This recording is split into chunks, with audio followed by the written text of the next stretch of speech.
Кандрат Крапіва, байка «Дыпламаваны баран».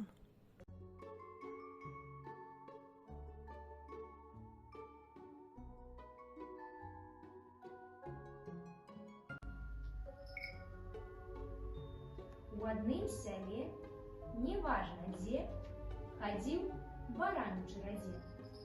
Разумных бараноў наогул жа нямнога, а гэты дык дурней дурнога. Не пазнае сваіх варот. Відаць, што галава слабая, а лоб дык вось наадварот. Такога не страчаў ніколі ў баі. Калі няма разумніка другога, пабіцца каб удвух, дык ён разгоніцца, ды ў сцены, бух! У іншага дык выскачыў бы дух, а ён нічога. І вось за дурасць гэту яго вучоным раз празвалі нейк на смех, а каб двара не перабег, на шыю прывязалі мету. Вось, кажуць, і дыплом табе. Што гэта за дыплом, баран ні мя, ні бэ.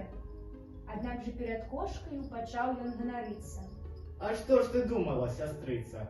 Хіба мне пахваліцца няма чым?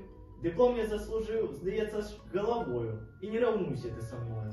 Аб гэтым лепей памаўчы, сказала яму кошка.